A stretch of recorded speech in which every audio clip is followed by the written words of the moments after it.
મુન્દ્રા તાલુકાની સમાગોગા કંપનીના 517 મજૂરોને કોઈ પણ નોટિસ વગર નોકરીમાંથી છૂટા કરી દેવામાં આવ્યા હતા, જેથી શ્રમિકોએ સવારે જિંદાલ કંપનીના ગેટ સામે વિરોધ કર્યો હતો।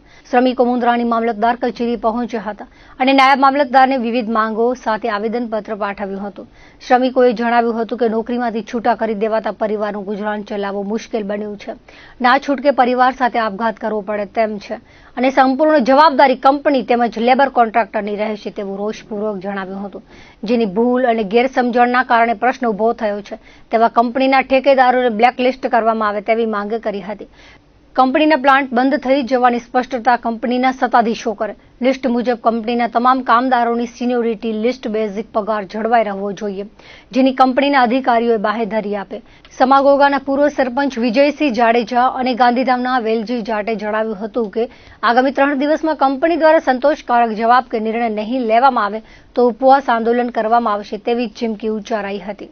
24 તારીખના રાત્રે 10:15 વાગે જિંદાલ કંપનીના ઠેકેદારો દ્વારા વોટ્સએપ મેસેજ દ્વારા અંદાજિત 600 લોકોને છૂટા કરેલ છે। જે લોકો એન્ડ્રોઈડ ફોન નથી વાપરતા એવા લોકો, એ લોકો જ્યારે સવારમાં નોકરીએ જાય છે ત્યારે એમને પંચ જ્યારે કરે છે નોકરી માટેનું, ત્યારે એનો પંચ બંધ બતાવે છે। તમામ લોકો અહીં પરિવાર સાથે રહે છે અને પોતાનો પરિવારનો ગુજરાન નોકરી ઉપર ચલાવે છે। હવે આ નોકરી સિવાય વૈકલ્પિક વ્યવસ્થા એમની પાસે કોઈ નથી। આ લોકોએ આ નોકરીના ભરોસે અનેક પ્રકારની લોનો લીધેલ છે। શિક્ષણની લોન હોય, આરોગ્યની લોન હોય કે બેંકની કોઈ પણ લોનો લીધેલ હોય। જો આ લોકોને આવી રીતે તાત્કાલિક ધોરણે લેખિતમાં કોઈ પણ જાણ કર્યા વગર, કોઈ પણ એમને રજૂઆત કરવાની મોકો દીધા વગર, એમને કોઈ પણ પ્રકારનું સાંભળ્યા વગર અગર છૂટો કરી નાખવામાં આવે તો બેંકમાં પણ એ ડિફોલ્ટર ઠેરવાય છે। એમના પરિવારને અચાનક રસ્તે આવી જવાની નોબત ઊભી થાય છે।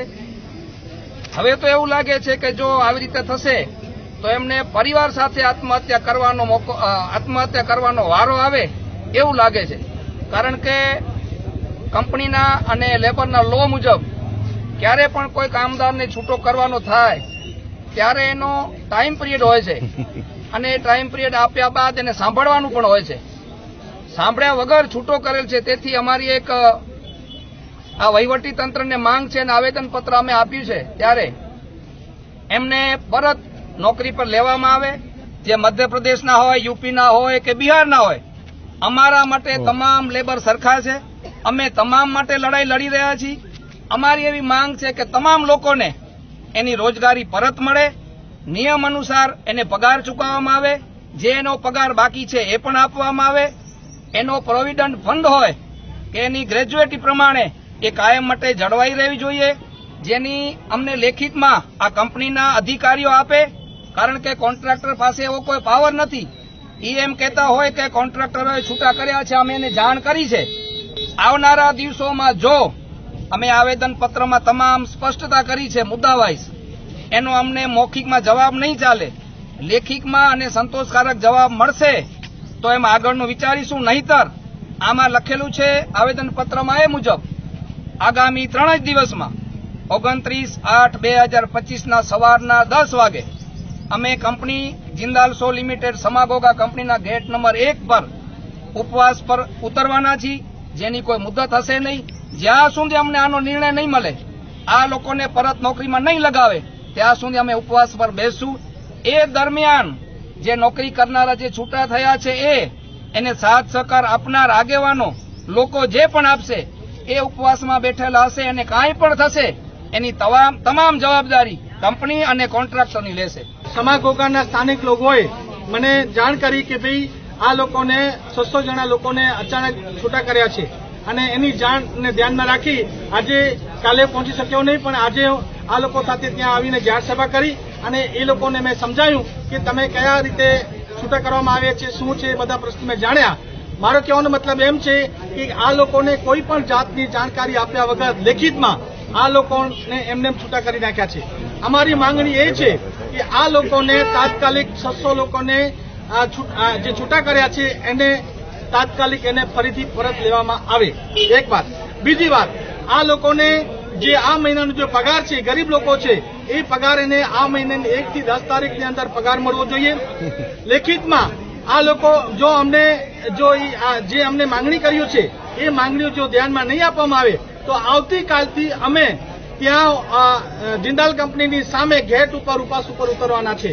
અમારી માંગણીઓ શું છે કે આ લોકોને જો તે પરમાનન્ટ જો ખાલી કરવા માંગતા હો તો આ લોકોને ગ્રેજ્યુટી છે, આ લોકોના પ્રોવિડન્ટ ફંડ છે, આ લોકોના જે અત્યાર સુધી 10 કે 12 વર્ષના જે એ લોકોનો જે એરિયસ છે એ બધું આપવામાં આવે એવી અમારી આ માંગણી છે. તદુપરાંત આ લોકોને પ્રોવિડન્ટ ફંડના જે પૈસા છે એ સુરક્ષિત રહે, કોઈને કોઈ ઠેકેદાર કે કોઈ લઈ ન જાય એ માટે અમે એ લોકોને પ્રયત્ન કરીએ છીએ કે ભાઈ આ લોકોને પૈસા મળે. અને આ લોકો જે ગરીબ માણસો છે, કોઈ રાજસ્થાનથી આવ્યા છે, કોઈ બિહારથી આવ્યા છે, કોઈ યુપીથી આવ્યા છે, કોઈ ઝારખંડથી આવ્યા છે અને લોકલની સંખ્યા છે બિલકુલ ઓછી છે. પણ આ લોકો બધા અમે માંગણી છે કે બધા અને એક સાથે 600 લોકોને ડ્યુટી ઉપર લેવામાં આવે. નહીં લેવામાં આવે તો અમે અમારી લેબર કાનૂનના હિસાબે અમે એના ઉપર કાર્યવાહી કરશું અને એના યુનિયન થ્રુ અમે એના ઉપર જે આંદોલન કરવાની અમે ચીમકી આપી છે. એ પ્રમાણે કામદાર કાનૂનના હિસાબે 8 કલાકની ડ્યુટી છે, પણ આ લોકો 12 કલાક ડ્યુટી આપે છે. 12 કલાક ડ્યુટી આપે છે તો અમારી માંગણી એમ છે કે 1260 એ લોકોના રેકોર્ડની અંદર 1260 મજૂરો ત્યાં ઉપસ્થિત છે એવું નામ એમાં નોંધ કરી છે. અમારી માંગણી એમ છે કે આ લોકોને તમે 8 કલાક જે ડ્યુટી આપો, એ લોકો જે 1260 જે કામ કરે છે એ લોકોને તમે 8 કલાક ડ્યુટી આપો અને બાકી જે બચે છે 4 કલાક એ બધાને આ લોકોને તાત્કાલિક સેટ કરવામાં આવે અને તાત્કાલિક એને પરત લેવામાં આવે. આ અમારી જોરદાર માંગણી છે. हम लोग को संडे को मैसेज आया कि आप लोग कल से ड्यूटी नहीं आना. आप कौन सी कंपनी में हो? हम लोग जिंदल सभा को मैसेज आया? हाँ मैसेज आया कि कल से आप लोग ड्यूटी नहीं आएंगे.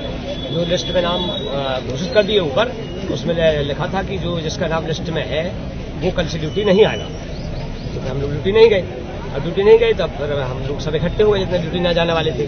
कुछ लोग पंच लगाने गए, उनका पंच नहीं लगा तो वो भी आ गए. जिनने मैसेज नहीं देख पाया, कोई मैसेज देखते हैं कुछ नहीं देखते. जिनके पास मोबाइल नहीं है, जानते भी नहीं है मोबाइल में, तो वो पंच लगाने गए. पंच जैसे ही उनका नहीं हुआ तो वो लोग सब इकट्ठे हुए कि भाई यार हम नहीं जा पा रहे, हमारे पंच बंद है. हमने कहा हमको मैसेज मिल गया, मैसेज से नहीं गए. फिर हम लोग इकट्ठे हुए तो फिर हम लोगों को इन्फॉर्मेशन मिला कि आप लोग जो है मामलतदार में जाइए तो आप लोगों को सुनवाई. आप किसके पास गए थे कंपनी के, जब पंचिंग नहीं हुआ तो? कंपनी में वहाँ गेट पर गए हम लोग.